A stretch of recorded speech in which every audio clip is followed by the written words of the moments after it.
What's going on, good people? Welcome back to another episode of Trading My Funded Account. Today is October the 24th, 2023. It's day number 10. We made some trades today, so let's get into it. So let's talk about trade number one and let's get right into the meat and potatoes. So at trade number one, I went long right here based on a higher low, but I cut the trade quickly when I saw that no buying came in right here.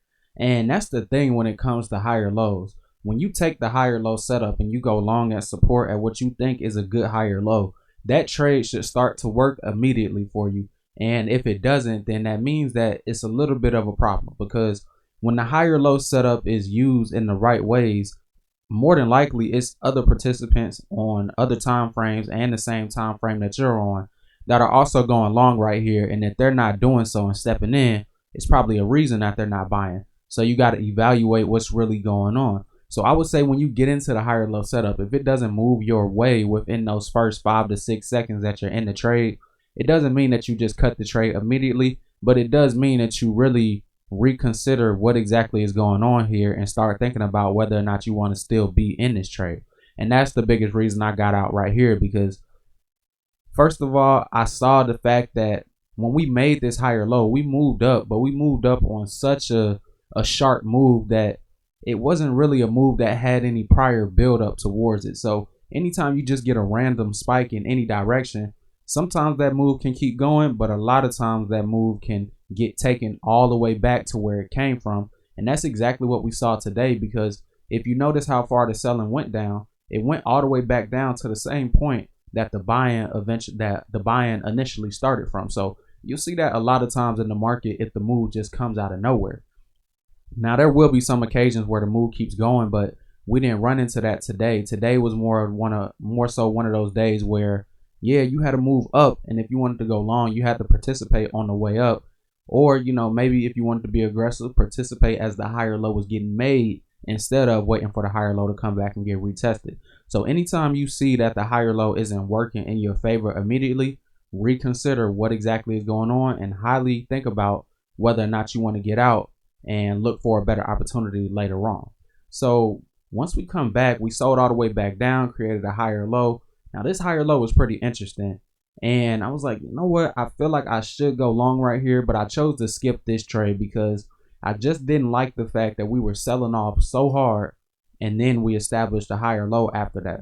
So I said, okay, this is the higher low. It could go to the upside from here, but since the overall trend was down coming into that higher low, I want to see if prices won't break down below that higher low and then come back to retest it. So that was the move that I was looking for, and I didn't get it, so I just didn't do anything down here. And I said, look, if the uptrend continues, I'll look to get in from a different price level a little bit later on. So we pretty much moved all the way up until we got to trade number two. Now trade number two was pretty interesting because I also used the higher low strategy like I did on trade number one, but the results for trade two were a lot different. And if we read the notes here, it says, I went long here after seeing a retest of a prior higher low. A strong up move leading to a higher low increases the probabilities of continuation, right? So if you take that last sentence and you apply it to this move over here, you would expect continuation, right? But it was a difference between this move to the upside that led to this higher low compared to this move to the upside from earlier that led to a higher low. Notice how this move just pretty much came out of nowhere, and it came right when the market opened. So that's telling you that it might have been orders that were sitting here waiting to get filled from 5:30 yesterday evening, when people that trade the stock market were like, you know what, I like how the market looks, so I want to buy it. And they place orders for the cash market index, the actual stock market, because you can't place orders over there that get filled until 9:30 the next morning. So you don't know how long those orders have been sitting, and then all of those orders come in and push the market higher. So it's like, okay, that's more so like a reactionary type of move. But if you look at this up move that recently occurred before trade two, notice how we had a series of buying and a whole lot of buying signals that occurred before that actual move even happened. So the first buying signal that we showed that was actually shown was this higher low that was established a little bit earlier before that we were just talking about. We came back up, kind of created a range in between this higher low and this higher low right here, and kind of bounced back and forth.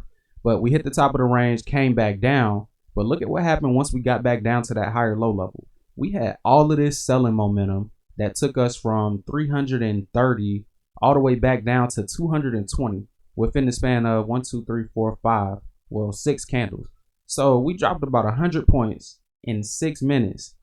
And with all of that selling momentum, as soon as we got back down to that higher low, buyers immediately stepped in and pushed the market back up, created another higher low right here, and pushed all the way back up to the level of resistance where the top of the range was established before.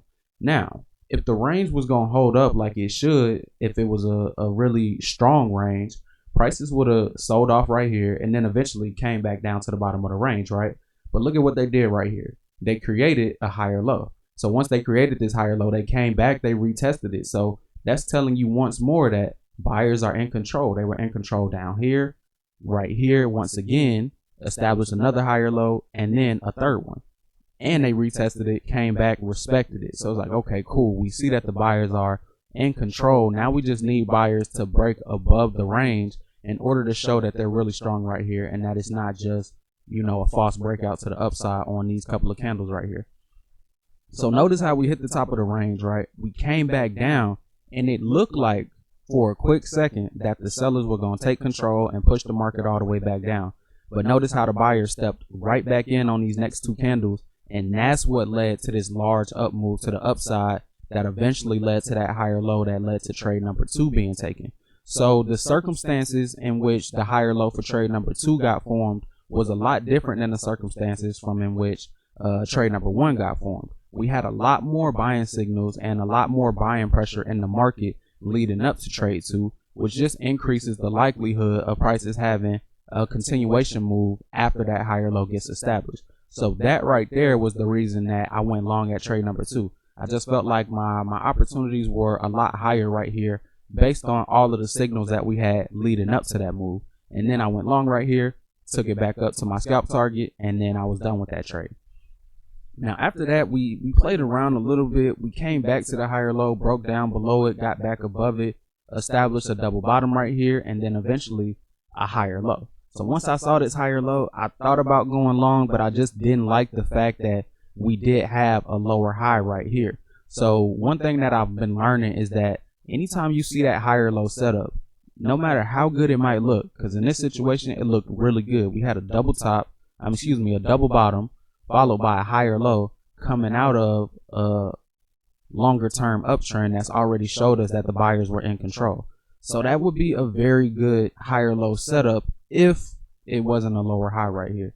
So anytime you see that higher low setup, no matter how good it might look, you got to respect the lower high if a lower high is there, because the lower high is telling you that the buyers are in the market, but they're not as strong as you think they might be.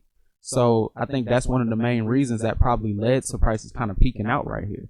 A lot of buyers probably thought that once we broke up past this previous lower high, that then we were going to continue moving up. And I'm pretty sure all of the buyers that went long up here were pretty much the ones that were getting their stops hit that led to this large move of selling on this candle that eventually led to prices coming all the way back down as we broke past support. So that's why you always want to make sure that even if you see that higher low setup, respect the market environment that you're trading in and don't try and force that trade if it's not exactly the perfect setup that you're looking for, because you got to remember, you really only want to take the best possible trades, which are the A+ setup. So if it doesn't look perfect, just skip it. The market's going to be open until 4 o'clock. There's going to be plenty opportunity available in the market. You got to think with a mindset of abundance. And if you can think like that, it's a lot easier to pass up on trades that might look appealing on the surface, but when you dig a little bit deeper and figure out whether or not the trade has substance, you realize that, yeah, it's not as good as I thought it was. So once we see prices make this high, we created a lower high, right? Another one. But notice how this lower high got created on the same exact level that the previous lower high from earlier got created on. So that's just telling us that for whatever reason, sellers are very strong at these levels up here. So we created this lower high, pushed down, came back, and retested that lower high and couldn't break up past it.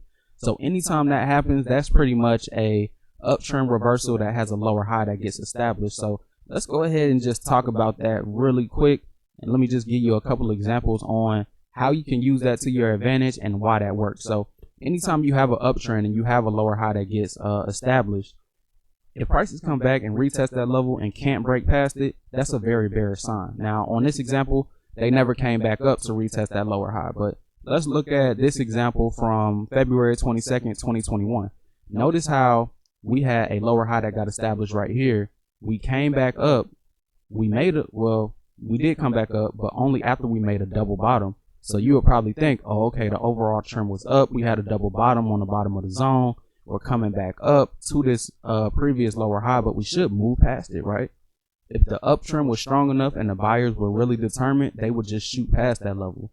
But for them to get all the way back up to this level with all of the momentum that they had and still get turned around right here by the sellers, that's telling you that even though the buyers are in the market, the sellers are there too, and they're just a little bit stronger than the buyers at that point. So you don't want to get in front of the momentum that the market is having at that moment in time. So if the sellers are in control, you let the sellers do what they do, and then you wait for a better opportunity. So if we go back and look at today's chart, we kind of have a very similar setup where we have our lower high, we come back up to retest that level, but they just couldn't break past it. And then from that point forward, that's when the downtrend really started to roll in. So I don't like to short on the first lower high that gets established after a strong uptrend, because I've seen lower highs that get established and then prices might come back to a major level of support, like this support level from trade number 2, and then you'll see the uptrend resume from that level, from just a better level for the buyers to get in from. So I like to see prices break down below that major level of support, and then once they do that, that's when I start looking for my short trades. So we had this higher low that got established right here only after we broke past that major level of support. So I'm like, okay, we have a higher low. If the buyers are really strong right here, they should come back, respect this higher low, show some demand right here, and then we should see prices continue to move up and maybe either make a equal test of this high right here, or at least make a new high for the day. So when I saw that they weren't able to actually break past this level of, I guess, which is now resistance, that used to be support from that longer term support level from trade number 2, they had problems getting above that level, and then they got rejected back down below it. So since the trend was already down, if I see a higher low that gets violated and gets broken through, that right there is one of the major signals that tells me that it's time for me to go short, because that's what I look for. If we're in an uptrend, I look to go long based on the higher low. But if we're in a downtrend and we have a higher low that gets established, I'm looking for that higher low to get violated, and then for prices to come back and retest that level of support, which should now act as resistance, and then that's where I want to short from. And that's pretty much the mindset that I had that led me to trade number 3. So as soon as prices broke down, they came back and retested this low. That's when I put my order up here, 2 ticks below the lowest price for the green candle within that higher low combination. And I look to go short from there and just take it back down to my scalp target about 22 points down below. And after that, you know, I hit a pretty good profit target on that one. And I decided to call it a day because the market was moving pretty slow today and I didn't see a lot of setups that I wanted. So I said, if I made, you know, 3 good, decent trades today, I think that's good enough. So let me go ahead and call it for today. And I was able to run my account up to a new equity high. So I'm at 76,158, made 372 off of 2 contracts. So that's $10 points. So about 37 points net in total after all the commissions. So not a bad day. And I would say overall, today I was very patient. You know, I had a lot of opportunities to take a whole lot of trades on this chart because there were opportunities that were available, but they weren't really the best opportunities present. And I think I did a good job of just being disciplined enough to say, look, I want the best possible setups, and if I can't get it, I don't want it. So I think that's what I really need to continue to do if I want to, you know, continue making profits in this account, because that's really all it comes down to is patience and discipline. I believe that I put in the work to have a good plan. Now it's just about being patient enough and rigid enough in my discipline to stick to that plan no matter what. And as long as I keep doing that, I should be good. So that's all I got for you guys today. I hope you learned a lot about, you know, the differences between a lower quality higher low setup and a higher quality higher low setup, and the types of moves that you need to look for in order to distinguish the difference between those two. I hope you learned a lot about that because I definitely did. Also, I hope you learned a lot about using that higher low strategy when you want to look for the short trade and the downtrend also. So with that being said, I'll be back tomorrow on October 25th, 2023, ready to do it again. But until then, you guys, have a good one, study hard, and take it easy.